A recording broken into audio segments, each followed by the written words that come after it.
नमस्कार, मैं हूं आपके साथ यशी शुक्ला। जनहित में आप सभी का स्वागत है। बारिश के फुहारों से किसानों के चेहरे में रौनक आ जाती है, चारों तरफ हरियाली छा जाती है। लेकिन ये बारिश अपने साथ कई तरह की बीमारियां भी लेकर आती है, जिससे बचना बहुत जरूरी होता है। अगर आप लापरवाही बरतते हैं तो आपको इसका खामियाजा भी भुगतना पड़ता है। बरसात में मच्छरों की संख्या बढ़ने से डेंगू, मलेरिया के साथ ही वायरल फीवर और स्किन की बीमारियों से लोग ग्रस्त हो रहे हैं। वायरल के हालात में इन दिनों लोग आई फ्लू से भी परेशान हैं। दरअसल कभी धूप कभी बारिश की स्थिति सेहत के लिए कई प्रकार की चुनौतियां पेश कर रही है। बता दें कि डेंगू, मलेरिया और चिकनगुनिया जैसे कई तरह की मच्छर जनित बीमारियों का जोखिम काफी बढ़ गया है।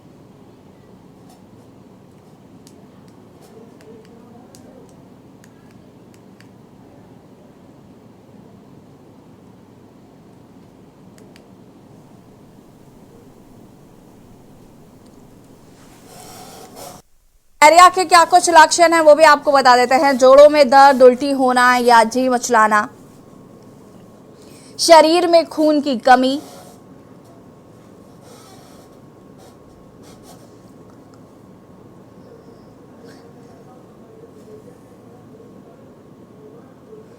मांसपेशियों में दर्द, डायरिया होना,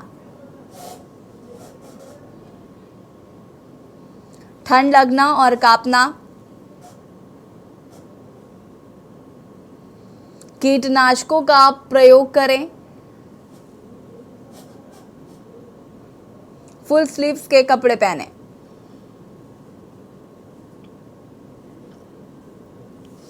खिड़की दरवाजों को बंद रखें,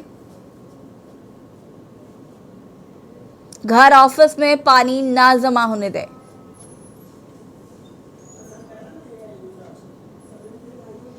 गंदगी वाले स्थानों पर जाने से बचें,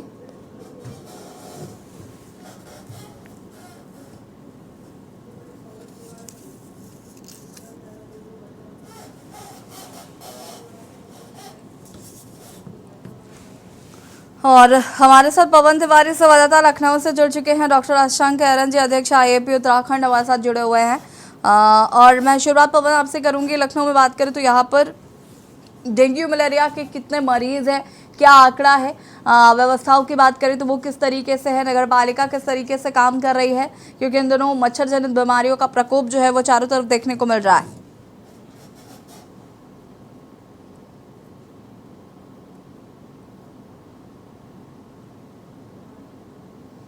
पवन, आवाज आ रही है? जी जी, फिर से एक बार क्वेश्चन पूछिए। पवन, मैं पूछ रही हूँ कि लखनऊ की अगर बात करें तो यहाँ पर इन बीमारियों का आंकड़ा कैसा है, साथ ही साथ अगर हम बात करें तो नगर पालिका किस तरीके से काम कर रही है, क्योंकि मच्छर जनित बीमारियां हैं, इनका प्रकोप लगातार देखने को मिल रहा है। उत्तर प्रदेश में कई जगह पर मरीजों की संख्या में इजाफा हो रहा है। जी, आपको बता दें कि बारिश के बाद जो ये मच्छर जनित बीमारियां हैं लगातार इनके में जो है वृद्धि होती है। बात की जाए लखनऊ की तो लखनऊ में भी पर डे जो है करीब 10-12 मरीज इसके सामने आ रहे हैं। अभी तक यहाँ पर कोई गंभीर रूप से इस तरह कोई भर्ती मरीज नहीं है, लेकिन लगातार आंकड़ों में वृद्धि हो रही है। 2-4 मरीज पर डे यहाँ पर निकल रहे हैं। और बात की जाए प्रशासन की तो प्रशासन लगातार एडवाइजरी जारी कर रहा है और इसको लेकर प्रशासन सतर्क है।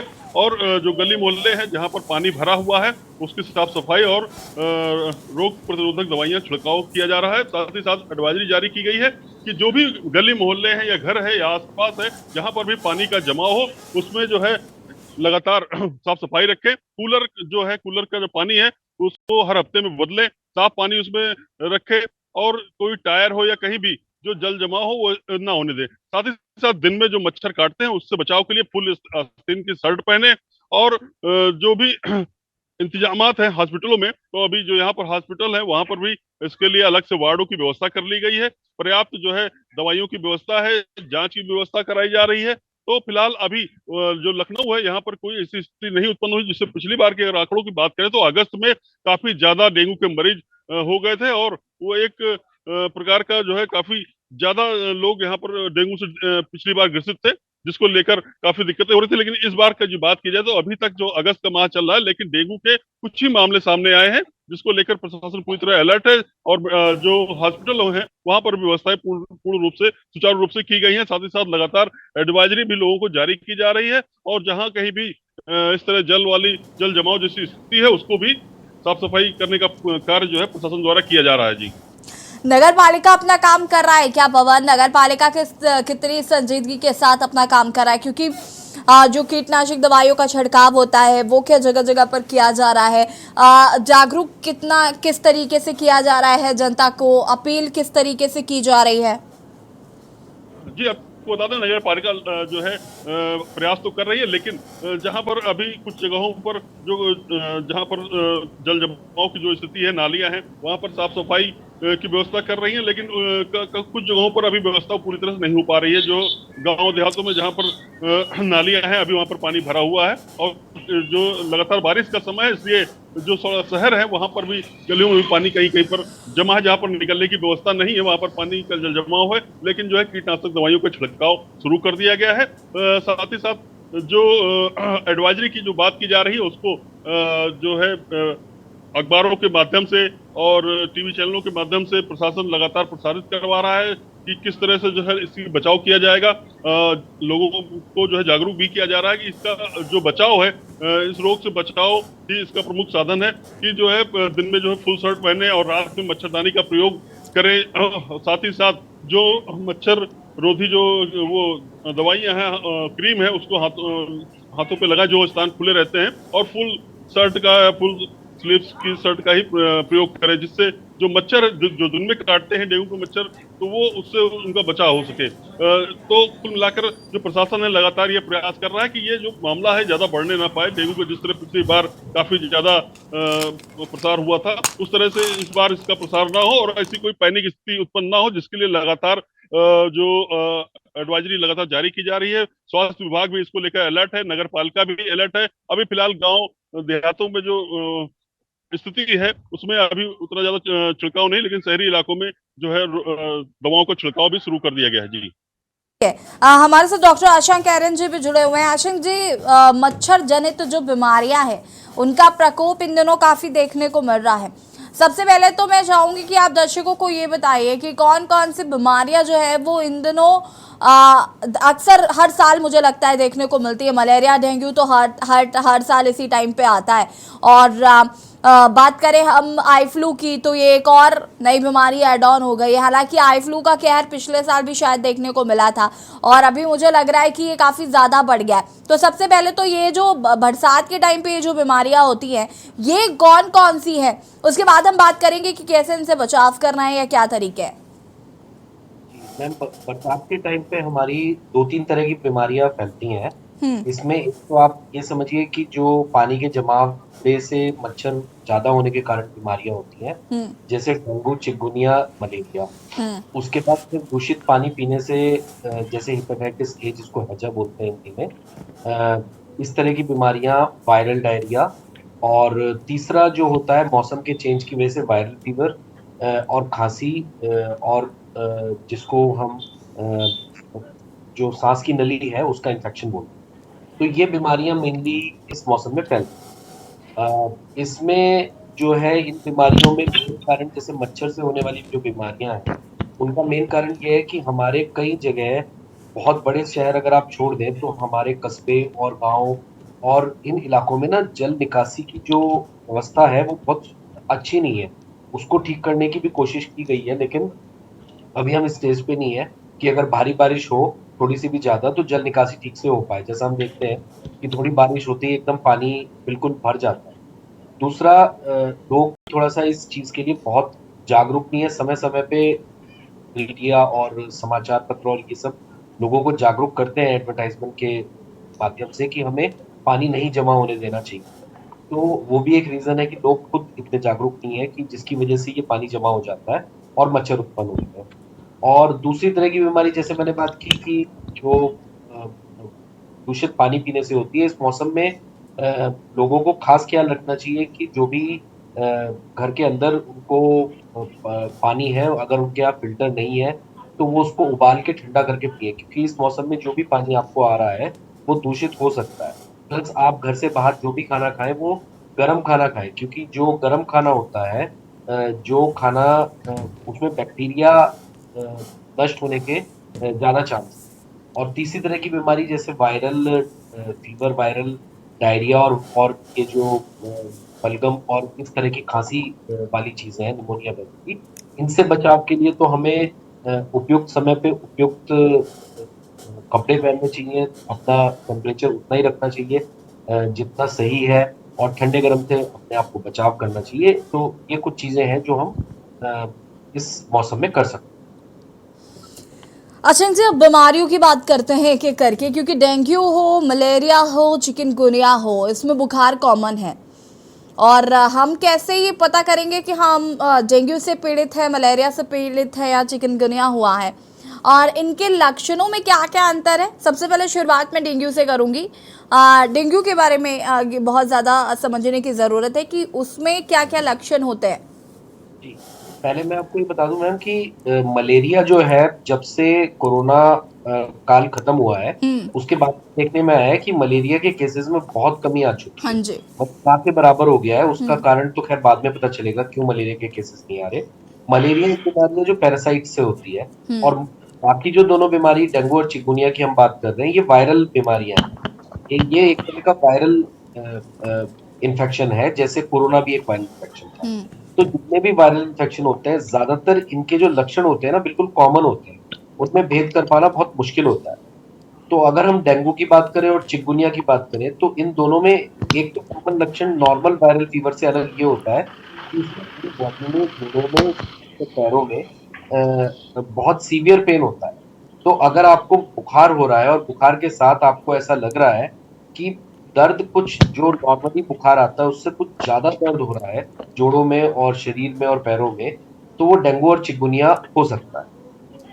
जहां तक डेंगू की हम बात करें, डेंगू में कई बार ऐसा होता है, जो जो जो चीजें, वैसे तो वायरल इन्फेक्शन ऐसा नहीं कह सकते कि जो चीजें मैं बताऊंगा वो होगी ही होगी, लेकिन हाँ, जो अगर ये चीजें होती हैं तो हम इसको भेद कर सकते हैं और बीमारियों से। डेंगू में जनरली बाइफेजिक फीवर आता है। बाइफेजिक का मतलब है एक बार फीवर आया, उसके बाद एक दो दिन नहीं रहा और फिर दोबारा। दूसरी बात, जो शुरुआती फीवर आता है उसमें सर में या आंखों के पीछे दर्द एक बहुत कॉमन लक्षण है, जो बाकी बीमारियों से अलग डेंगू में डेंगू को पहचान करता है। अगर आपको उस तरह का दर्द हो रहा है तो आप समझ लीजिए डेंगू हो सकता है। हाँ। और दोबारा रुक के जब फीवर आता है तो फिर आपको उसके साथ पेट में दर्द और शरीर में दर्द हो सकता है, और उल्टी वगैरह भी आ सकती है। तो अगर आपका फीवर जो है 5वें, 6ठे, 7वें दिन में आ चुका है, तो एक बार आया था, दूसरे दिन पे दोबारा आया है, आपको सर में दर्द हुआ था या आँख के पीछे दर्द हुआ था और अब आपको पेट में दर्द भी हो रहा है, तो ये सब डेंगू के लक्षण हो सकते हैं। एक सवाल जो मेरे मन में हमेशा रहता है अशंक जी, कि ये जो डेंगू मलेरिया के जो हो रहा है, जो फैल रहा है ये डिसीज, इसका कारण क्या सिर्फ और सिर्फ जैसे टायर में पानी भर जाना या बाल्टी में बहुत दिन तक पानी भरा रहना, कूलर का पानी कहते हैं समय समय पर चेंज करते हैं, क्या सिर्फ इन्हीं ये जो मच्छर इसमें होते हैं इससे ही मलेरिया होता है, या जो कॉमन मच्छर इधर उधर टहलते रहते हैं उनसे भी ये बीमारी पनपती है?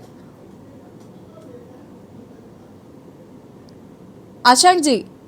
हाँ जी, हाँ जी, जी मैम। इनका ये बताने का मतलब ये है कि जो मच्छर है वो कई तरह के होते हैं। मच्छरों की कई तरह की स्पीसीज होती है।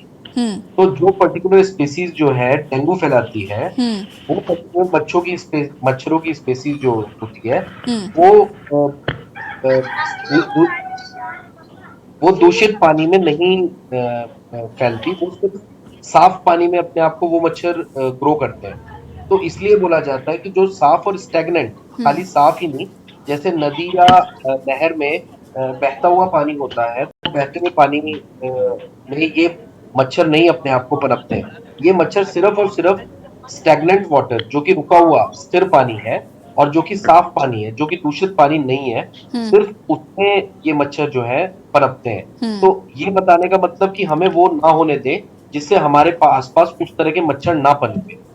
तो उनको लेकिन बताने देखिए, का आप चूंकि आप उत्तराखंड में हैं तो आपको ये ज्यादा पता है कि उत्तराखंड में जैसे इन दोनों बाढ़ आई हुई है, जगह जगह पर पानी भरा हुआ है, कई कई जगह ऐसी हैं जो नदी नाले उफान पर है, वो तो खैर अलग मसला हो गया क्योंकि उसमें बहुत पानी होता है, लेकिन ये जो नॉर्मल कई जगह पर नाले भरे हुए हैं या काफ़ी टाइम से निकासी नहीं हो पा रही है, तो उसमें जो पानी में मच्छर इकट्ठा होते हैं, तो ये भी तो एक बड़ा प्रॉब्लम क्रिएट करता होगा लोगों के लिए।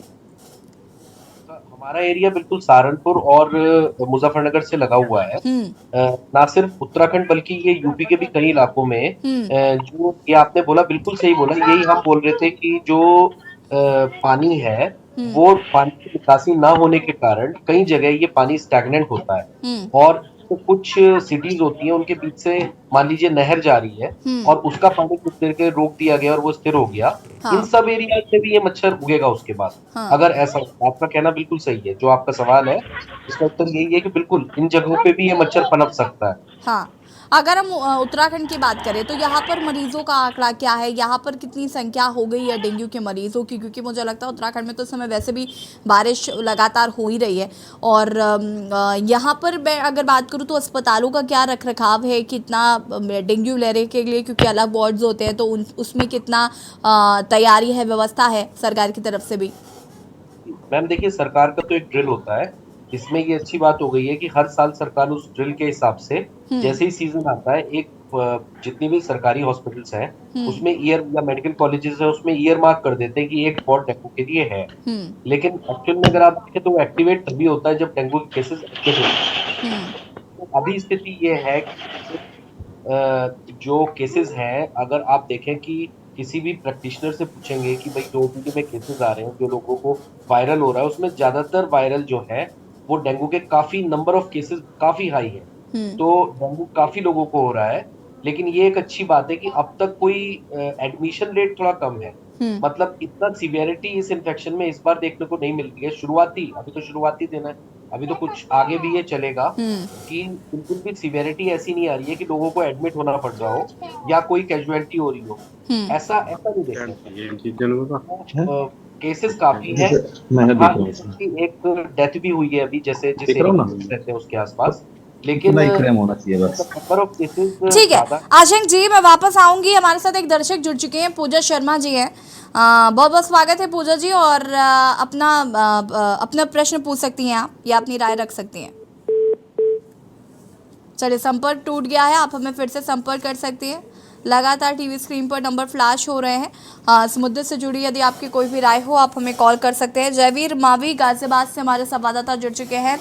जयवीर, गाजियाबाद की अगर हम बात करें तो यहाँ पर किस तरीके से डेंगू या फिर टाइफॉइड मलेरिया के मरीज मिल रहे हैं? क्या संख्या ज़्यादा है, और यदि है तो कितनी व्यवस्था जो है वो सरकार की तरफ से की गई? चूँकि ये मच्छर जनित बीमारियां हैं तो इनसे बचाव के लिए भी क्या कुछ तरीके अपनाए जा रहे हैं, और स्वास्थ्य विभाग में भी किस तरीके की तैयारियां हैं?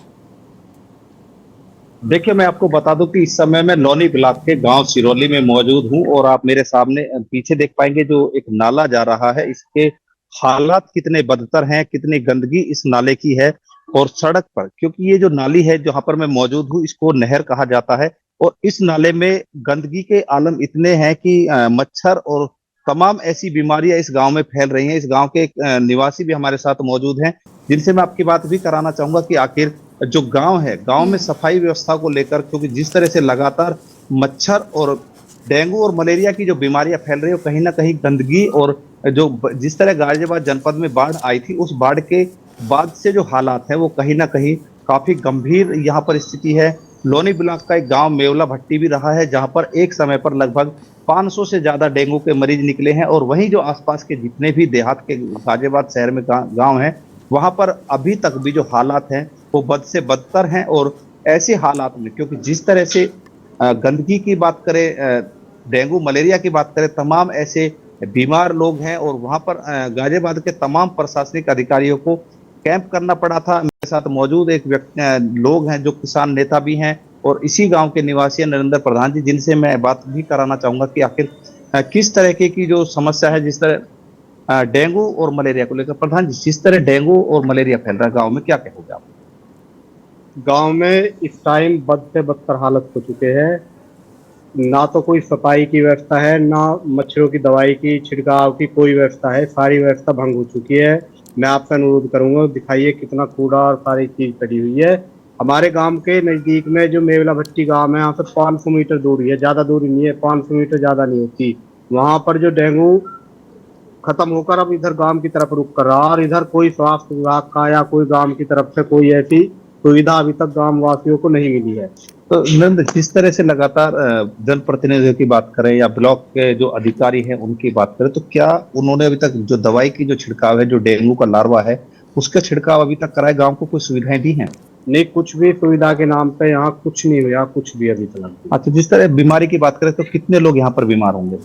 यहाँ भी मेरे हिसाब से जो हमारे मोहल्ला पड़ता है यहाँ पर गांव में, यहाँ 15-20 आदमी अभी तक बुखार की चपेट में है। तो आपने देखा कि किस तरह आखिर जो लोनी ब्लॉक यानी कि जो जनपद गाजियाबाद है, यहाँ पर जो डेंगू और मलेरिया यानी कि बुखार से तमाम लोग पीड़ित हैं, और तमाम लोगों को लगातार, हम आसपास के अस्पतालों की बात करें तो चाहे सरकारी अस्पताल हो या फिर प्राइवेट अस्पताल हो, सभी अस्पतालों में बेड फुल हैं। लोगों को इलाज के लिए व्यवस्था नहीं मिल पा रही है, बेड नहीं मिल पा रहे। तमाम ऐसी व्यवस्थाएं यहाँ पर जो सरकार की तरफ से की जानी चाहिए थी, जिनके दावे किए जा रहे हैं, वो व्यवस्था यहाँ पर नहीं की गई है। तमाम लोग यहाँ पर लगातार जो शिकायत कर रहे हैं कि उन्हें किस तरह यहाँ पर जो सुविधाएं हैं, चाहे वो डेंगू के दवाई हो या फिर मलेरिया की, या जो मच्छरों का जो प्रकोप है। प्रधान जी, मच्छरों की क्या हालत है यहाँ पर? मच्छर तो अब आप देख ही रहे हो, थोड़ी देर में देख लेना, शाम को जीना दूर हो जाएगा। यहाँ पर इतने मच्छर है, इतने ज्यादा बुरा हाल है यहाँ पे। तो क्या कभी किसी से शिकायत आप लोगों ने, चाहे ब्लॉक प्रमुख को या अन्य कोई जगह, आपने कहा कि दवाई छिड़की जाए? कई बार शिकायत कर चुके, कोई सुनवाई नहीं हुई। कोई स्वास्थ्य विभाग का कोई सफाई कर्मचारी गांव की तरफ से कोई नहीं आ रहा यहाँ पे। तो गांव है, जिस तरह जो गांव प्रधान है, गांव के जो प्रधान है, उनका क्या कहना है, वो क्या कहते हैं? प्रधान जी गांव से बाहर रहते हैं, उनकी घरवाली है, वो उधर ही अपनी तरफ ही देखती है। ये गांव में कहते हैं कि इधर वोट नहीं मिली, इधर काम नहीं होगा। तो कहीं ना कहीं जिस तरह से जो बीमारी है, जिस तरह जो बीमारी के हालात है, वो जो ग्रामीण है उनका साफ तौर पर कहना है कि यहाँ पर ना तो मच्छरों के जो प्रकोप है उससे मुक्ति दिलाने के लिए दवाई छिड़की जाती है, और ना ही यहाँ पर किसी तरह की जो सरकारी सुविधाएं हैं वो उपलब्ध कराई जा रही है। हालांकि जिस तरह मैंने आपको दिखाया, मैं आपको तस्वीरों के माध्यम से एक बार फिर से दिखाना चाहता हूँ कि जो नाला है, आप इस नहर को देख सकते हैं कि जो ये नहर है और इस नहर के हालात है, आप देख सकते हैं कि कितनी गंदगी यहाँ पर है, और इस गंदगी की वजह से ही लगातार जो बीमारियां हैं वो फैल रही हैं। लेकिन प्रशासन की बात करें, अधिकारियों की बात करें, चिकित्सा स्वास्थ्य विभाग की बात करें, तो मैं आगे आपसे जरूर बात करूंगी। इस नहर की तस्वीर देखकर ही मुझे लग रहा है कि यहाँ के लोगों का क्या हाल होगा। और जनहित पे बात आज आपके स्वास्थ्य से जुड़ी हुई, जहां पर जिस तरीके से मच्छर जनित बीमारियां दिनों बरसात के मौसम में पनप रही हैं, उसकी वजह से कहीं ना कहीं लोगों को परेशानियों का सामना करना पड़ रहा है। क्योंकि डेंगू, मलेरिया हो या फिर चिकनगुनिया हो, टाइफॉइड हो, ये वो बीमारियां हैं जो लोगों को ग्रसित करती हैं इन बारिश के दिनों में। ऐसे में खुद को कैसे बचाव करना है, क्या कुछ सावधानियां बरतनी हैं, किस तरीके से सरकार द्वारा क्या कुछ हेल्प की जाती है, क्या कुछ किस तरीके से जागरूकता अभियान चलाया जा रहा है, इन तमाम मुद्दों पर हम बातचीत कर रहे हैं और मेहमान लगातार हमारे साथ बने हुए हैं। जयवीर, आपका ही रुख करूंगी मैं, क्योंकि वो जो नाले की तस्वीर थी वो कहीं ना कहीं ये बताती है कि किस तरीके से जो नगर निगम है वो उसका जो नकारापन है वो तस्वीरों में साफ हम देख सकते हैं। यहाँ पर क्या आपने संबंधित विभाग के अधिकारियों से बातचीत करने की कोशिश की? उनका क्या कुछ कहना है? क्या उनको ये तस्वीरें आपने भेजी और बताया कि अगर डेंगू, मलेरिया या चिकनगुनिया जैसी बीमारियां इससे हुई तो कौन जिम्मेदार होगा? देखिए, अधिकारियों का साफ तौर पर जब उनसे बात की जाती है तो उनका कहना है कि वो अपने जो संबंधित अधिकारी हैं उनको निर्देशित कर चुके हैं, वो जल्द ही इस पर कार्रवाई करेंगे, साफ सफाई व्यवस्थाएं कराएंगे। लेकिन धरातल की बात करें तो धरातल पर केवल ये दावे होते हैं, और जो अधिकारी हैं वो इन सब चीजों को गंभीरता से नहीं लेते हैं। उनका केवल क्योंकि जो गांव है, जो देहात है जहां पर मैं मौजूद हूँ, जो नाली मैंने आपको दिखाई थी, ये नहर कहा जाता है। ये नहर घनी आबादी के बीच से निकली हुई आबादी है। इसके दोनों तरफ बड़ी संख्या में मकान बने हुए, लोग रहते हैं, परिवार रहते हैं। लेकिन जिस तरह से जो सफाई होनी चाहिए थी वो सफाई यहाँ पर नहीं होती है, और गंदगी से बदहाली जिस तरह मैंने आपको दिखाई है उसको देखकर आप साफ तौर पर अंदाज लगा सकते हैं कि कितना नरकीय जीवन इन लोगों का होगा। क्योंकि इस गंदगी की वजह से एक तो बदबू जो आती है, जो गंध है, उसकी वजह से बदबू यानी कि सांस लेना भी दूभर है, और ऐसे में मच्छर होने की वजह से मलेरिया जैसी बीमारी के बढ़ने के जो कारण हैं वो ज़्यादा हो सकते हैं। ऐसे में उम्मीद है कि जो मच्छर की जो बीमारियां हैं, जो उनके बढ़नी है। और हालांकि मेरे साथ कुछ युवा लोग भी यहाँ पर मौजूद है, मैं इनसे भी बात करनी चाहूंगा। आपके जो दर्शक भी हैं वो भी देखें कि जो लोग हैं, जो जयवीर, ग्रामीण हैं, उनका क्या कहना है। हम आएंगे आपके पास। कुलदीप पंडित भी चूंकि हमारे साथ जुड़ चुके हैं, उनका भी जरा बागपत में जान लेते हैं कि क्या कुछ हाल है स्वास्थ्य व्यवस्थाओं का। कुलदीप, बागपत की अगर हम बात करें तो यहाँ पर स्वास्थ्य व्यवस्थाएं कैसी हैं, नगर पालिका किस तरीके से काम कर रही है, डेंगू, चिकनगुनिया, मलेरिया, टाइफाइड के जो मरीज हैं उनकी संख्या कितनी है?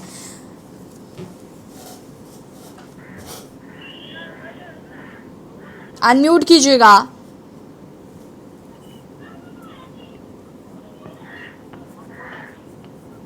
कुलदीप, अनम्यूट कीजिए। जी मैम। हेलो। जी। हाँ, मैं बताना चाह रहा था कि जो बागपत है, बागपत जो जाट महल है और दिल्ली के बहुत नजदीक पड़ता है। जिस तरह से यहाँ पर बाढ़ का माहौल था, भारी बरसात हुई है और वर्षा के कारण काफी जो है एरिया में पानी भरा हुआ था। और इसके साथ साथ यहाँ पर जो तालाब की तरह से जो अंडरपास बने हुए थे वो तालाब में तब्दील हो गए थे। और इसके साथ साथ यहाँ पर जितना पानी भरा होता था, पानी की निकासी न होने के कारण जल भराव होता था, सड़कों के ऊपर जल भरता था, उससे काफी बीमारियों की आशंका थी। लेकिन स्वास्थ्य विभाग पूरी तरीके से अलर्ट रहा। अलर्ट तरीके से ही जो यहाँ पर सीएमओ है, मुख्य चिकित्सा अधिकारी है, उन्होंने हर जगह जाकर जहां साफ सफाई होनी थी, जहां गंदगी थी, वहां पर जो है नगर पालिका से या फिर वहां ग्राम पंचायतों से सब लोगों से संपर्क किया और वहां पर कहीं ना कहीं साफ तरह से एक व्यवस्था वहां पर की गई थी। लेकिन हालांकि इसमें जो अभी चल रहा था आई फ्लू का जो चल रहा था, आई फ्लू को ज्यादा उसमें मरीज यहाँ पर देखे जा रहे थे। जिला अस्पताल के अंदर जो भी ज्यादा भीड़ थी वो आई फ्लू के मरीजों की यहाँ पर भीड़ देखी जा रही थी। हालांकि इक्का दुक्का जो मलेरिया से जो ग्रसित थे वो मरीज यहाँ पर देखे गए हैं, जिसमें कुछ बुखार की जो चल रहे थे, बुखार के मरीज यहाँ पर देखे गए थे। लेकिन पूरी तरीके से स्वास्थ्य विभाग पूरी तरीके से यहाँ पर अलर्ट रहा और उन्होंने कहीं ना कहीं साफ तौर पर दिखाया जा रहा था कि कोई भी कहीं पे भी कोई लापरवाही नहीं बरती गई है। जी हाँ जी। ठीक है कुलदीप, नगर पालिका की बात करें तो वो क्या अपना काम जिम्मेदारी से कर रहे हैं? वो वहाँ पर किस तरीके से, चूंकि ज़रूरी हो जाता है कि पानी कहीं पर जमा ना हो पाए, या जागरूकता किस तरीके से फैलाई जा रही है, क्या इसको लेकर कोई इनिशिएटिव लिया गया है? जी, आपको बता दूं बागपत में असल में 3 नगर पालिका और 6 नगर पंचायत है। और सभी नगर पंचायत और नगर पालिकाओं में जब वर्षा हुई थी तो बरसात के दिनों में ही पूरी तरीके से उनको अलर्ट कर दिया गया था। और जिला मुख्यालय पर इनकी सब लोगों की बैठक की गई थी। ग्राम प्रधानों और ग्राम सचिवों को यहाँ पर बुलाया गया था। जो अधिशासी अधिकारी जो होते हैं ईओ को बुलाया गया था। चेयरमैनों को भी यहाँ पर बुलाया गया था। जो नगर पंचायत के अध्यक्ष और नगर पालिका के जो चेयरमैन है उनको भी यहाँ पर बुलाया गया था। सब सामूहिक रूप से एक बैठक हुई थी। बैठक के बाद ही जहां पर जल भराव हो रहा था उन जल भराव को लेकर पूरी तरीके से उनको निर्देश दिए गए थे कि कहीं पर जल भराव की समस्या ना रहे और कोई भी इस तरह संक्रमण जो फैलते हैं जो उनको पहले ही उनकी रोकथाम के लिए वहां पर समुचित जो चिकित्सक हैं उनकी व्यवस्था वहां पर की गई थी। हालांकि अभी जो मरीज देखे जा रहे हैं, हालांकि जिला अस्पताल में मरीजों की संख्या काफी भी बढ़ रही है, क्योंकि इसमें जो बुखार और जो मलेरिया से जो पीड़ित हैं उन लोगों की संख्या वहां पर दिखाई, लेकिन पर्याप्त मात्रा में उनका इलाज भी यहाँ पर चल रहा है और पूरी तरीके से मुस्तैदी से जो है यहाँ पर चिकित्सक यहाँ पर मौजूद भी रहते हैं। जी ठीक है कुलदीप, वापस आएंगे आपके पास। जयवीर का रुख कर लेते हैं। जयवीर, आप यहाँ पर लोगों से बातचीत कर रहे थे कि उनका कहीं ना कहीं साफ कहना है कि जिस तरीके से ये प्रॉब्लम हो रही है लोगों को, यहाँ पर जो नगर पालिका है वो भी अपना काम नहीं कर रहा है, या फिर जो जिम्मेदार हैं वो इस पर अपनी जवाबदेही नहीं कर रहे हैं। मुझे लगता है कि जिस तरीके से बीमारियाँ बढ़ रही हैं, ऐसे में कहीं ना कहीं इनके कंट्रोल के लिए जो जिम्मेदार हैं उनको कम से कम अपना काम जिम्मेदारी से तो करना ही चाहिए। जी देखिए, जिस तरह से जो बीमारियां चल रही है, जो जिम्मेदार हैं वो लगातार केवल बयानबाजी कह सकते हैं या फिर जो जमीनी हकीकत है उस हकीकत तक नहीं पहुंच पा रहे हैं। जिस तरह से लगातार जल भराव की बात करें, चाहे जो मेवला भट्टी गांव है, अभी कुछ दिनों पहले तक वहां पर 500 से ज्यादा मरीज डेंगू के निकले थे, जिसको लेकर हमने पहले भी खबर चलाई थी और चेताया भी था प्रशासन को, क्योंकि उस गांव में जो पानी की निकासी नहीं होने के कारण पूरे गांव में पानी भरा रहा था। उसके बाद बाढ़ का और बारिश का जो प्रकोप रहा, लेकिन प्रशासन ने वहां पर, हालांकि जब डेंगू के मरीज बढ़े तो वहां पर केवल एहतियात के तौर पर वहां प्रशासनिक अधिकारियों ने कैंप किया और लगातार वहां जो मरीज थे, जितने मरीजों की जांच की गई, वहां पर 90% के लगभग जांच में डेंगू के मरीज पाए गए थे। और अब की बात करें तो जिस तरह मच्छरों का प्रकोप बढ़ रहा, तो कहीं ना कहीं देहात या शहर हो, सभी जगह पर हालात एक से है। सभी जगह पर जो लोग हैं वो बीमार हैं। बुखार की बात करें, साधारण बुखार हो या फिर अन्य बुखार हो, बुखारों से लोग पीड़ित हैं। सर्दी की जो शिकायत बुखार की है, वो बुखार सर्दी से चढ़ रहा है, तो लोगों को कहीं ना कहीं मलेरिया और डेंगू के मरीज हैं वो बढ़ रहे हैं। हालांकि देहात क्षेत्र की हम बात करें तो कहीं ना कहीं जांच के अभाव में ये आंकड़ा अभी तक प्रशासन के समक्ष पूरा नहीं पहुंच पा रहा है, क्योंकि लोग जो हैं वो जांच नहीं करा रहे हैं। उसके अलावा जो ऐसे डॉक्टर हैं जो निजी प्रैक्टिस करते हैं, जो अवैध, जिन्हें झोला छाप डॉक्टर कहा जा सकता है, देहात क्षेत्र में उनकी संख्या ज्यादा होती है, तो लोग वहां पर जाते हैं और अपना इलाज कराते हैं। तो प्रशासन की तरफ से या बात करें जो सरकारी सुविधाएं की बात करें, हालांकि हर गांव में यहाँ पर CHC PHC सब है, लेकिन उन पर बात करें तो स्टाफ नहीं है। डॉक्टर्स का स्टाफ की बात करो कम आता है, और ग्रामीण भी उन लोगों के पास पहुंचने में अभी उतने उत्साहित नहीं होते हैं, क्योंकि व्यवस्थाओं की बात करें तो कहीं ना कहीं तमाम ऐसी अव्यवस्थाएं इन लोगों के सामने अभी तक बनी हुई है, जिनके चलते तमाम समस्याओं का सामना करना पड़ रहा है और लोग निजी चिकित्सकों तक पहुंच रहे हैं। मेरे साथ कुछ युवा यहाँ मौजूद है, मैं इन युवाओं से भी बात करूंगा और बताऊंगा कि भैया क्या नाम है भैया आपका? सचिन, जो जिस तरह की बीमारी फैले, क्या कहोगे? ये हमारे यहाँ पर नहर जा रही है, इसमें कभी नहीं तो पानी आता है, तो इसमें जो इतनी गंदगी हो रही है बहुत ज्यादा। अधिकारी की तरफ से कोई यहाँ पे वीडियो ऐसा करके कोई आके देखता नहीं है, और हमारे जो प्रधान जी हैं वो भी इधर नहीं आते, वो भी पर यहाँ से गांव से प्रधान के अलावा अगर बात करें ब्लॉक प्रमुख है या फिर अन्य जो मंत्री या कहा जा सकता है जो जनप्रतिनिधि है, उनसे कभी कहा या उनका क्या रुख है इसको लेकर? कहा सर सबसे, लेकिन अभी किसी ने कोई कार्रवाई नहीं की। सबसे बोला, जो भी जाते भी हैं और जो आते हैं उनसे भी बोलते हैं कि हमारे यहाँ नहर की सफाई करवा दी, इसमें गंदगी हो रही है, मच्छर पल रहे हैं, और लोगों को बहुत ज़्यादा दिक्कत हो जाती है। अब अपने आप ही लोग जो है दोनों तरफ जो रह रहे हैं यहाँ पे, वो अपने पैसे डालकर अपने पैसे से ही सफाई कराते हैं। तो जिस तरह बुखार चल रही है, लगातार बीमारियां चल रही है, कितना प्रभावित होता है? बहुत ज़्यादा प्रभावित हो रहा है। अभी तो हमारे यहाँ पे ये है कि लोग बाग जो छोटे मोटे जो डॉक्टर हैं उनसे दवाई ले लेते हैं, तो डेंगू की या मलेरिया की जांच नहीं कराते। अगर जांच कराएंगे जाएंगे तो बहुत ज़्यादा मरीज निकलेंगे। जी, जांच कराएंगे तो मरीजों की संख्या बढ़ जाएगी, ऐसा इन लोगों का कहना है। वही जिस तरह से लगातार चलिए ठीक है जयवीर, मैं वापस आऊंगी आपके पास। कुछ दर्शक हमारे साथ जुड़ चुके हैं। भरत है इंदौर से, बहुत बहुत स्वागत है आपका, अपनी बात रख सकते हैं आप। जी अपनी बात रख सकते हैं आप जी। कि जिन शहरों में CM हेल्पलाइन काम कर रहा है, उन CM हेल्पलाइन में भी सुनवाई नहीं हो पा रही है, और गवर्नमेंट भी कई प्रकार के आंकड़े छुपाने की कोशिश कर रही है। अंदर की स्थिति बहुत भयानक है। अगर मीडिया के माध्यम से पता चल जाए तो हम लोगों को सहायता होगी, आम नागरिकों को सहायता होगी। Thank you very much. ठीक है भारत, बहुत बहुत शुक्रिया आपका कॉल करने के लिए। गिरीश शुक्ला कानपुर से हमारे साथ जुड़ चुके हैं। गिरीश जी आपका भी बहुत बहुत स्वागत है और अपनी बात रख सकते हैं आप। मैं ये कहना चाहता हूँ कि जब नेहरू की सरकार हमने देखी थी तो दोनों टाइम झाड़ू लगती थी और भिस्ती पानी डालता था नाली में। फिर इंदिरा जी की सरकार जब आई तो एक बार झाड़ू लगने लगी और भिस्ती गायब हो गया, और वहां से गिरते गिरते आज जो हालात है आपके सामने है। अगर आप अपने बच्चों की जान बचाना चाहते हैं तो अपने अपने मोहल्ले में टीम बनाइए और झाड़ू पंजा अपने पास रखिए, खरीदिए चंदा करके, और सारा कूड़ा इकट्ठा करके एक जगह पर रखवा दीजिए और उनको फोन करिए उठा ले जाओ, तो शायद उठा ले जाने, आग लगा दीजिए कूड़े में।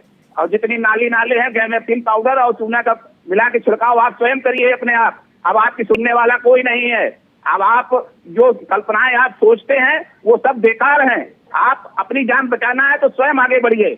और जो घरे में हमने देखा कि ऑल आउट वगैरह ये सब काम नहीं करते, पैसे बेकार जाते हैं। केवल कार अगरबत्ती एक ऐसी है जिससे हमको आराम मिल रही है, और बाकी आप अपने कपड़े लत्ते पहनिए, अपने बच्चों की देखभाल करिए, आप स्वयं करिए। आज कोई देखने वाला नहीं है। मीठी मीठी बातों में आप अपने को लुटाते जाएं तो मैं तो कुछ कर नहीं सकता, लेकिन आपकी कहीं कोई सुनने वाला नहीं है ना। कहीं आप कितना भी परेशान हो जाएं कहीं नहीं, और किसी से शिकायत भी मत करिए, दुश्मनी मान के और आपको परेशान कराएंगे। इसलिए आप अपनी व्यवस्था स्वयं संभाल लीजिए अपनी जान माल की। मेरे घर में 20 मोमियां रोज आती है प्लास्टिक की, बिना वजह। मैं झोला लेके सामान लेने जाता हूँ, इसके बाद भी 20 मोमियां रोज मेरे घर भेज देते हैं दुकानदार। मैं क्या करूँ? तो ये सरकार फेल है, सरकार के सारे इंतजाम फेल हैं, इनके सारे आर्डर फेल हैं, झूठी बातें करते हैं केवल। मुझे लग रहा है कि आप कुछ ज्यादा ही प्रताड़ित है। मुझे लगता है आपके क्षेत्र में काम नहीं किया जा रहा। बहुत बहुत शुक्रिया कॉल करने के लिए। हमारे साथ राज एक और दर्शक लखनऊ से, माफ कीजिएगा कानपुर से जुड़ चुके हैं। बहुत बहुत स्वागत है आपका, अपनी बात रख सकते हैं आप। हेलो मैडम जी, ये स्वास्थ्य संबंधी कार्यक्रम जो चल रहा है या पिछले हफ्ते भी चला था, तो आपने देखा है डिप्टी CM जब ध्यान देते हैं तब ध्यान दिया जाता है, और ग्रामीण क्षेत्रों में डॉक्टर या नियुक्त तो है लेकिन बहुत कम पहुंच पाते हैं ग्रामीण क्षेत्रों में, तो ये परेशानी। दूसरी बात, हम लोगों को भी जागरूक होना पड़ेगा कि थोड़ा मच्छरों से सावधान रहे और सभी को ध्यान रखना पड़ेगा। और होता क्या है कि लोग खाने पीने भी ध्यान नहीं देते बरसात में, इसका सरकार के साथ साथ हम लोगों को भी, आम पब्लिक को भी ध्यान रखना पड़ेगा कि मच्छर ये जो होता है, डेंगू का मच्छर होता है, थोड़ा वैसा होता है सुस्त टाइप का, और खासकर एसी या इन चीजों से ज्यादा प्रॉब्लम आती शहरों में, और ग्रामीण क्षेत्रों में तो समस्याएं है ही। तो इसको सरकार के साथ साथ आम पब्लिक को भी ध्यान रखना चाहिए। ठीक है, बहुत बहुत शुक्रिया राजवीर जी कॉल करने के लिए। और बता दें आपको कि जिस तरीके से मच्छर जनित बीमारियां बरसात के दिनों में हो रही हैं, उससे कैसे खुद का बचाव करना है, हम इसी पर बातचीत कर रहे हैं। अशंक एरन जी का रुख कर लेते हैं। अशंक जी, काफ़ी देरी से आप वेट कर रहे हैं, उसके लिए माफ़ी चाहूँगी। मैं ये भी जानना चाहती हूँ कि जिस तरीके से डेंगू, मलेरिया, टाइफॉइड, चिकनगुनिया, हम इनकी बात कर रहे हैं, आपने यहाँ पर और हमारे जो संवाददाता हैं उनको भी सुना, ग्राउंड ज़ीरो पर भी लाख बातें करी जाएं, दावे किए जाएं, लेकिन हमारे एक दर्शक ने बहुत अच्छी बात कही कि सरकार काम करे ना करे, हमें जागरूक रहना बहुत ज़रूरी है। और उस जागरूकता के तहत मुझे लगता है कि कई ऐसे लोग हैं जो कोशिश करते हैं कि वो जागरूकता फैला पाए, लेकिन सरकार भी ज़्यादातर कई पैम्फलेट छपवाए जाते हैं, जगह जगह पर देखते हैं सरकारी अस्पतालों के बाहर डेंगू से कैसे बचना है उसका एक प्रॉपर डिस्क्रिप्शन लिखा होता है। कैसे हम खुद का बचाव करें, मैं चाहूँगी कि एक बार ये आप दर्शकों को बताएं किस तरीके से सेफ साइड, साथ ही साथ अगर शुरुआत है तो हमें किस तरीके की मेडिसिन लेनी चाहिए या मेडिसिन नहीं लेनी चाहिए, सीधे डॉक्टर के पास जाना चाहिए। मैं वो भी चाहूँगी कि ज़रा आप दर्शकों को इस बात की भी जानकारी दें। जी, इसमें ऐसा है मैम, जैसे बाहर की तरफ जो पानी जमा हो रहा है उसके लिए तो हम जो सरकारी तंत्र है उसी से शिकायत करके और उसको किसी तरह जल्दी से जल्दी उसकी निकासी कराने की कोशिश कर सकते हैं। घर के अंदर तो हमारी जिम्मेदारी है कि कूलर से लेके, तो सबको पता है, टायर, पानी, गमले, ये सब लोगों को पता है, टूटे हुए बर्तन, इन सब में हमें पानी नहीं जमा होने देना। लेकिन खास बात यह है कि जो छोटे बच्चे होते हैं इनको ज्यादा सावधान इनके लिए हमें रहना चाहिए, क्योंकि जो बड़ा आदमी है वो तो अपने आप को मच्छर से फिर भी बचा लेगा जब मच्छर उसको काटेगा। ज्यादातर ये बीमारी जो है छोटे बच्चों में जल्दी इसलिए आती है कि वो उसको नहीं पता चलता और वो मच्छर से स्वयं नहीं कर सकते। तो छोटे बच्चों को खासकर और सभी लोगों को पूरे बाजू के कपड़े पहनने चाहिए, और जो एक्सपोज पार्ट है जैसे हमारा चेहरा, सर, हाथ और पैर के ऊपर कुछ मॉस्किटो रिपेलेंट इस टाइप के आते हैं कि वो रोल ऑन होते हैं, उसको आप लगाएं तो उसके बाद मॉस्किटो नहीं बैठेगा, तो उस टाइप के मॉस्किटो रिपेलेंट का प्रयोग करना चाहिए। और क्योंकि सबसे बड़ा बचाव जो है इसमें सावधानी ही है, इलाज तो इसका नॉर्मल इसके सिम्टम। अनम्यूट कीजिए। हमें बचाव के अलावा मच्छरदानी का प्रयोग, ये सबसे बड़ी चीजें हैं इसमें। फिर अगर आपको डेंगू हो जाता है या आपको कोई भी तरह का फीवर होता है इसमें, तो सबसे पहले आपके दिमाग में आपको सावधान रहना है कि ये डेंगू हो सकता है, ये चिकनगुनिया हो सकती है। इन सब बीमारियों के लिए सबसे पहला मेजर जो हमें लेना है, लोगों को इस बात की गलतफहमी रहती है कि डेंगू में प्लेटलेट्स की वजह से जो है परेशानी होती है। डेंगू में अगर 100 मरीज होते हैं तो 100 में से 90 मरीज तो अपने आप ही ठीक हो जाते हैं। जिन मरीजों को प्रॉब्लम होती है, 10 मरीजों को, उनमें से 5 मरीज थोड़ा बहुत एडमिशन के बाद 1-2 ठीक हो जाते हैं। जो 5 मरीज गंभीर रूप से बीमार पड़ते हैं उनमें से 4 को प्रॉब्लम उनका ब्लड प्रेशर कम होने की वजह से होती है, उनका ब्लड सर्कुलेशन में शॉक में जाने की वजह से होती है।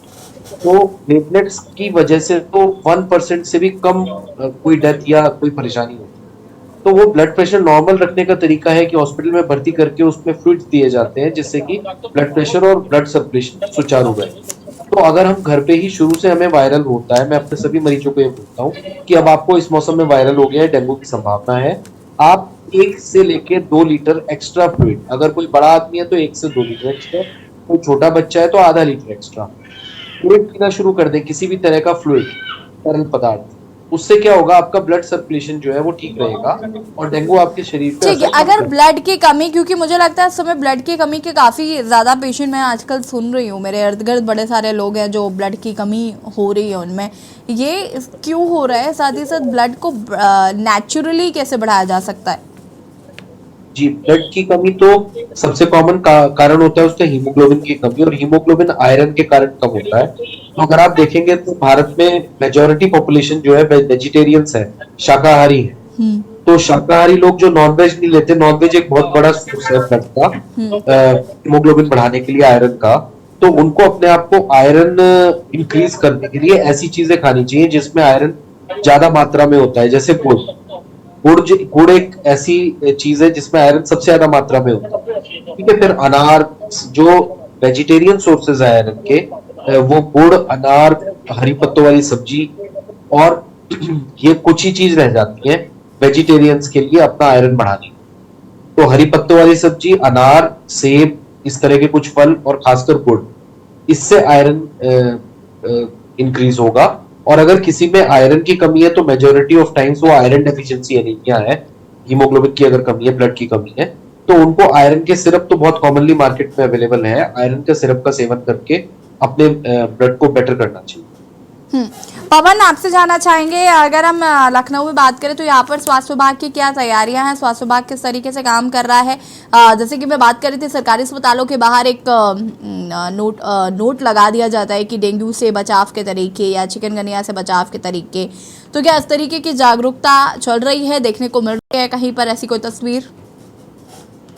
जी, आपको बता दें, राजधानी लखनऊ में स्वास्थ्य विभाग की टीम लगातार मच्छर जनित बीमारियों से बचने के लिए प्रचार प्रसार कर रही है। जहां तक स्वास्थ्य विभाग की बात की जाए तो जो मलेरिया की टीम है वो भी शहरों में घूम कर जो जहां पर जल जमाव की स्थिति है, अगर वो मकान मालिकों के द्वारा हो रहा है तो उनको नोटिस भी दी गई है। इसके साथ साथ जो मच्छर जो लार्वा विरोधी जो रसायन है उसका भी छिड़काव किया जा रहा है, और प्रचार प्रसार में भी तेजी लाई गई है। लेकिन अगर बात की जाए नगर निगम की तो उसकी लापरवाही अभी खासतौर से देखने को मिल रही है। हम इस समय ट्रांसपोर्ट नगर में मौजूद है, ट्रांसपोर्ट नगर एरिया में है, जहां पर आपको साफ तौर पर स्क्रीन पे हम दिखा रहे हैं कि जो ये नालियां हैं, ये ट्रांसपोर्ट नगर लखनऊ की नालियां हैं, और यहाँ पर देखो कितनी गंदगी, और लगातार जो नगर निगम की टीम है उसकी लापरवाही साफ तौर से दिख रही है। जो खाली प्लाट पड़े हुए हैं और उसमें भी पानी लगातार भरा हुआ है, जिससे जो ये बीमारी है डेंगू और मलेरिया जैसी बीमारी लगातार बढ़ने का खतरा है। और ये जो नालियां हैं इनकी साफ सफाई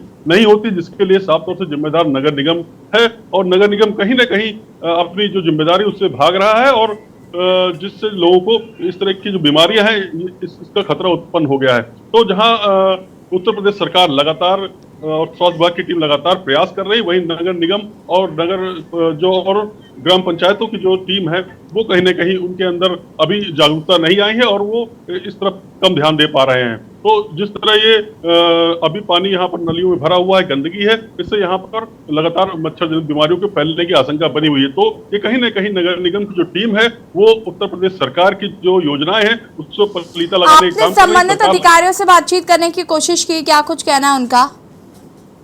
जी, जब इस तरह जब नगर निगम अधिकारियों से उसके लिए बात की गई तो उनका साफ तौर से कहना है कि हमारी टीम लगातार नालियों की साफ सफाई करने में लगी हुई है, और जहां जहां पर शिकायतें आती हैं और जो एक एरिया है पर्टिकुलर, लगातार जो टीमें हैं लगाई गई हैं, साफ सफाई चल रही है। लेकिन अगर हमने जब इसका साफ तौर से जब ग्राउंड जीरो पर जाकर देखा तो ये आपको सामने दिख रही है जो नालियां है नगर निगम के अंडर में ही है, और ये ट्रांसपोर्ट नगर लखनऊ का जो ट्रांसपोर्ट नगर है, पास इलाका जिसको बोला जाता है, यहाँ पर काफी ट्रांसपोर्टर आते हैं और अपना कार्य कराने के लिए। तो इस तरह की जो गंदगी है साफ दिख रही है, जिससे नगर निगम की जो वादे हैं और दावे हैं वो कहीं ना कहीं फेल नजर आ रहे हैं। जी ठीक है, कुलदीप पंडित हमारे साथ लगातार बने हुए हैं। कुलदीप, अगर मैं बात करूं बागपत में, तो क्या वहां पर भी ऐसी तस्वीर देखने को मिल रही है?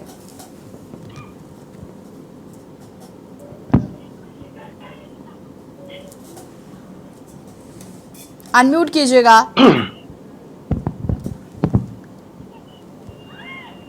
जी यशी, बता दूं आपको कि जैसे ही बरसात शुरू हुई थी उसी समय से ही यहाँ पर भयंकर बीमारियां फैलने की आशंका यहाँ पर लोगों को बनी हुई थी, और उसी को देखते हुए यहाँ पर जो स्वास्थ्य विभाग था वो पूरी तरीके से अलर्ट मोड पर था, और जगह जगह जाकर उन्होंने जागरूकता कार्यक्रम के और विभिन्न तरह के जागरूकता कार्यक्रम के साथ साथ उन्होंने इतना ही नहीं, यहाँ पर जो थे लोगों के अंदर एक कैंप यहाँ पर आयोजित किया गया था। छोटे छोटे कैंप लगाकर लोगों को उसमें पूरे तरीके से जागरूक किया गया कि विभिन्न तरह की जो बीमारियां होती हैं इनसे हम कैसे बचाव कर सकते हैं, किस तरह से हम लोग अपना इलाज खुद भी कर सकते हैं, जो घर में ही जैसे साग सब्जी हुई इस तरह से खाकर हरी सब्जियों का सेवन करने के बाद इसके साथ साथ जो मतलब फर्स्ट ट्रीटमेंट दी जाती है उससे भी वो अपना इलाज कर सकते हैं।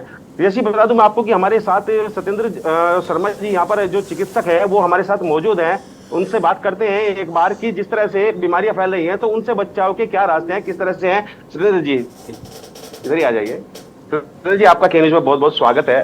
तो जैसे मतलब बीमारियां चल रही हैं आपका, जैसे बीमारियां चल रही है तो उससे बचाव के लिए क्या उपाय कर सकते हैं लोग, किस तरह से बच सकते हैं? देखिए बारिश के बाद ज्यादातर हमारे यहाँ पे जो वेक्टर बॉर्न डिजीज है वो देखी जाती है, जैसे मलेरिया हो गया, डेंगू हो गया और कहीं पे गंदगी से टाइफाइड वगैरह भी देखी जाती है। तो इसमें सबसे पहले हमें ये ध्यान रखना है कि हमारे यहाँ पे आपका सफाई हो, कहीं पर जल भराव ना हो। आप अगर देखेंगे कहीं पर जल भराव होगा तो वहाँ पे ब्रीडिंग होगी और वहाँ पे ये डेंगू के जो लार्वा है वो पनपेंगे और उससे होगा। आसपास जैसे बागपत जैसे एरिया है, हरियाणा है, इधर दिल्ली है, गौतम बुद्ध नगर है, गाजियाबाद है, लेकिन अगर ज्यादातर देखा जाए तो हमारे इस एरिया में अच्छे से कार्य हुआ है, सफाई हुई है, अस्पताल भी पूरे रेडी मोड पे हैं, किसी प्रकार से कोई कमी नहीं है। हमारे यहाँ पे वार्ड बने हुए हैं जिसमें मच्छरदानी लगी हुई है, सारी व्यवस्था दुरुस्त की जा चुकी है यहाँ पे। तो इस तरह से कोई प्रॉब्लम नहीं है, जांच की सुविधाएं भी हैं, ब्लड बैंक भी है। तो नहीं लगता है कि हम लोग के कहीं से किसी प्रकार से कोई कमी नहीं है जिससे हम किसी भी ग्रसित मरीज को इलाज ना कर पाए। सारी दवाएं जैसे देर रात जैसे मान ली कोई तबियत खराब हो जाती है, अचानक बुखार चढ़ जाता है, तो कुछ घरेलू ऐसा कुछ है जिससे कि हम फर्स्ट ट्रीटमेंट उसको दे सके, उसके बाद हम इलाज करा सके? देखिए ज्यादातर अगर घर में तो बुखार आता है वैसे तो आसपास सारे सेंटर पे लोग हैं, सामुदायिक स्वास्थ्य केंद्र भी है और अस्पताल भी है, चिकित्सक आपको मिल जाएंगे। फिर भी अगर घर में होते तो सिर्फ पैरासीटामोल ही दें बुखार उतारने के लिए।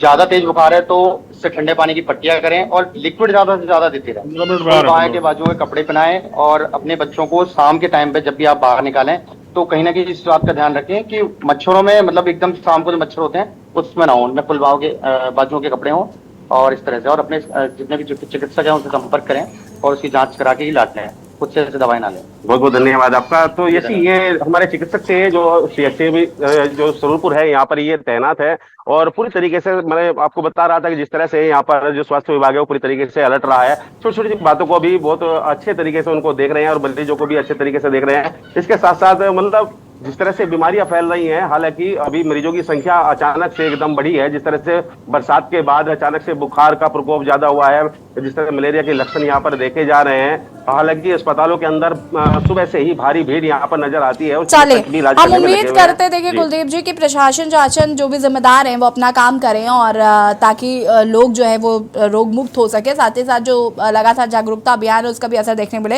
अशोक जी आपका बहुत बहुत शुक्रिया तमाम जानकारी हमारे दर्शकों तक साझा करने के लिए। बाकी आप सभी का भी बहुत बहुत शुक्रिया हमारे दर्शकों तक जानकारी पहुंचाने के लिए। और जनहित में आज हम बात कर रहे थे आपसे स्वास्थ्य से जुड़ी हुई, जो कि बारिश जनित बीमारियां हैं उनसे कैसे बचाव करना है, उनके क्या कुछ लक्षण होते हैं, कौन सी दवाइयां आपको लेनी चाहिए उस टाइम पे या क्या कुछ करना चाहिए, ये हमने आज आपको कार्यक्रम के जरिए बताने की कोशिश की। उम्मीद करते हैं आपको हमारा आज का कार्यक्रम पसंद आया होगा। देखते रहिए के न्यूज़ इंडिया। नमस्कार।